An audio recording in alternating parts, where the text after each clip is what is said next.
Q reason पढ़ लो। किस चीज के? साइंस 1 साइंस 2 दोनों के क्यू रीजन पढ़ लो। सेकंड चैप्टर में से 2 क्यू रीजन कर लो। ये क्यों? क्योंकि ये आज तक नहीं आए कभी, इसलिए ये 2 क्यू रीजन कर लेने। तो देख लो कौन सा है। Atomic radius goes on decreasing. Anode है बेचारा कार्बन का, कार्बन और ऑक्सीजन कार्बन डाइऑक्साइड रिलीज करेंगे, वो ऑक्सीडाइज हो जाएगा, इसलिए उसको रिप्लेस करना पड़ता है। तो ये चीजें बता के रखिए, सिर्फ आपको पढ़ लेनी है। ये कर लो। ये 7 चैप्टर में से 2 क्यू रीजन करने हैं हमें। One can sense a colour only in a bright light, क्योंकि कौन से याद है ना, वो डिम लाइट में काम नहीं करती। तो पेपर को 4 दिन छुट्टियां, तो इन 4 दिनों में क्या क्या पढ़ा जाए? तो हमें पता है कि 1 तारीख को हमारा इंग्लिश है, उसके बाद 3 तारीख को हिंदी है। तो इंग्लिश का तो पढ़ना ही पढ़ना है, लेकिन उसके साथ थोड़ा थोड़ा हिंदी का भी पढ़ना है। लेकिन इसके बीच में एक चीज याद रखो कि क्यू रीजन पढ़ लो। किस चीज के? साइंस 1 साइंस 2 दोनों के क्यू रीजन पढ़ लो। आज सुबह सुबह ये वीडियो मिल जाएगा आपको, तो आपको पढ़ना है साइंस 1 के क्यू रीजन। जो भी मैं आईएमपी क्यू रीजन दूंगा वो मैंने गिन गिन के चुन चुन के निकाले, क्योंकि ग्यूरिजन में कुछ भी आईएमपी नहीं होता, हर साल कुछ ना कुछ नया आता है। 2 ग्यूरिजन ऐसे जो रिपीटेड आते हैं, तो दोनों ग्यूरिजन सारे ग्यूरिजन मैं दे दूंगा। ये पढ़ लो, ये अभी के अभी पढ़ लो, हर चैप्टर से नहीं तो कुछ सिलेक्टेड 4-5 चैप्टर से 2-2 ग्यूरिजन दूंगा। और सिंपल सिंपल तो एक बार दिखा देता हूँ आपको क्या करना है। आज के आज ये ग्यूरिजन पढ़ के रख देने, ताकि आपके साइंस 1 के पेपर के दिन आपको थोड़ा सा फील गुड हो कि हाँ पढ़ लिया है हमने। तो करें शुरू। साइंस 1 के पेपर के पहले दिन मैं बड़ा कर दूंगा, सब कुछ बड़ा कर दूंगा, सब कुछ मतलब सब हो जाएगा उस दिन, टेंशन मत लो। तो ये ग्यूरिजन आज कर लो। ये सेकंड चैप्टर में से 2 ग्यूरिजन कर लो। ये क्यों? क्योंकि ये आज तक नहीं आए कभी, इसलिए ये 2 ग्यूरिजन कर लेने।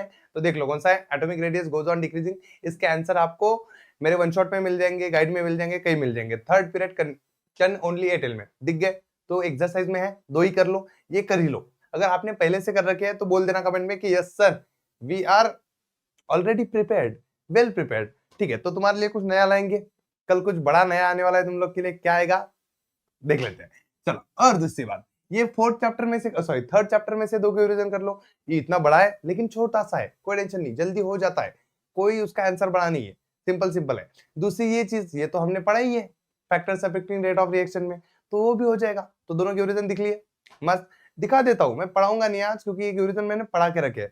तो पढ़ाने में लेक्चर बड़ा करने में मुझे कोई इंटरेस्ट नहीं है, जल्दी जल्दी खत्म करते हैं। चलो तीसरी चीज क्या है? तो ये देख लो 1 2, जल्दी जल्दी से करो, कोई टाइम पास नहीं करेगा, कुछ नहीं करेगा। हो गए 2। हर चैप्टर से नहीं है, तो 5 ही चैप्टर से 2-2 क्वेश्चन है।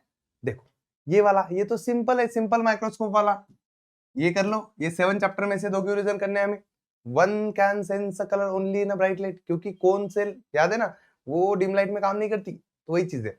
और लास्ट के 2 रिज्यूम देख लो, 2 नहीं ये 3 है, क्योंकि ये सिंपल, बहुत ही सिंपल थे, इसलिए 3 लिए। कि इसका मेल्टिंग पॉइंट हाई क्यों होता है, वो हमें पहले से पता है। मेल्टिंग पॉइंट हाई क्यों होता है? क्योंकि इंटरमोलिकुलर अट्रैक्शन से फोर्स ज्यादा है, तो उनको तोड़ने के लिए ज्यादा एनर्जी लगती है। सोडियम क्यों पानी में रखते हैं? क्योंकि वो ब्लास्ट हो जाता है, एयर में आग पकड़ लेता है, इसके लिए उसको केरोसिन में रखते हैं, सॉरी पानी में नहीं, केरोसिन में रखते हैं। और एनोड क्यों रिप्लेस करना पड़ता है? क्योंकि वहां पे जाएगा कार्बन, सॉरी ऑक्सीजन। एनोड है बेचारा कार्बन का, कार्बन और ऑक्सीजन कार्बन डाइऑक्साइड रिलीज करेंगे, वो ऑक्सीडाइज हो जाएगा, इसलिए उसको रिप्लेस करना पड़ता है। तो ये चीजें बता के रखिए, सिर्फ आपको पढ़ लेनी है, क्योंकि ये 4 दिन में कुछ तो चाहिए। तो ये जो हमने अभी सिंपल सिंपल से 11 क्वेश्चन दिए, ये पढ़ लो आज के आज, एक बार पढ़ लो। अगर आपको पहले से आते हैं तो कॉन्ग्रेचुलेशन, कोई टेंशन नहीं। आपको आज शाम को एक सरप्राइज मिलने वाला है, काफी बड़ा सरप्राइज। तब तक पढ़ो, ये रिवीजन पढ़ लो, इंग्लिश का पढ़ लो, इंग्लिश का और हिंदी का गाइड पढ़ लो, अच्छे मार्क्स मिलने चाहिए। मराठी गंदा गया है तुम्हारा, तो ये दोनों अच्छे जाने चाहिए। कुछ भी हो जाए 90 प्लस ऑल लैंग्वेजेस में चाहिए, मतलब चाहिए। तो पढ़ाई करते रहिए। हो गया? ठीक है, चलो बाय बाय बाय।